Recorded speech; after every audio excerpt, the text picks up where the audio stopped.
കേരളത്തിലെ ഏറ്റവും പ്രധാനപ്പെട്ട ഒരു ദേശീയ ആഘോഷമാണ് യഥാർത്ഥത്തിൽ ഓണം.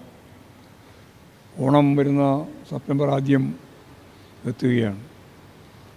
കേരളത്തിലെ ഗവൺമെൻറ് കേന്ദ്രത്തോട് പൊതുവിതരണ സംവിധാനത്തിൻ്റെ ഭാഗമായിട്ട് നൽകാൻ സാധിക്കുന്ന തരത്തിലുള്ള അരിവിഹിതം വർദ്ധിപ്പിക്കണം എന്ന് പ്രത്യേകമായിട്ട് ആവശ്യപ്പെട്ടതിൻ്റെ തുടർച്ചയായിട്ട് വന്ന വാർത്ത ഒരു വിഹിതവും നൽകാൻ ഉദ്ദേശിക്കുന്നില്ല എന്നാണ്.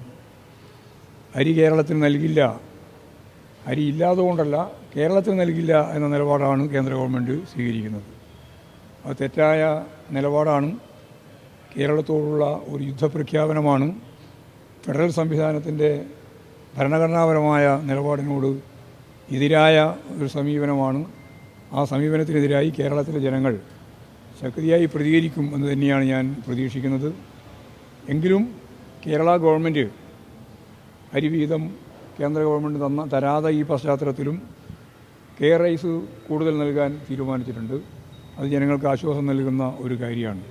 അപ്പോൾ പൊതുവിതരണ സംവിധാനത്തെ തകർക്കുക എന്ന ആഗോളവൽക്കരണ നിലപാടിൻ്റെ ഭാഗമായിട്ടും കേന്ദ്ര ഗവൺമെൻറ്റിൻ്റെ കേരളത്തോടുള്ള തികച്ചും നിഷേധാത്മകമായ സമീപനത്തിൻ്റെയും ഭാഗമായിട്ടാണ് ഈ അരി നൽകില്ല എന്ന നിലപാട് സ്വീകരിക്കുന്നത്. അതിനെതിരായ പ്രതിഷേധം രാജ്യത്ത് ഉയർന്നു വരും എന്ന് ഞാൻ പ്രതീക്ഷിക്കുന്നു.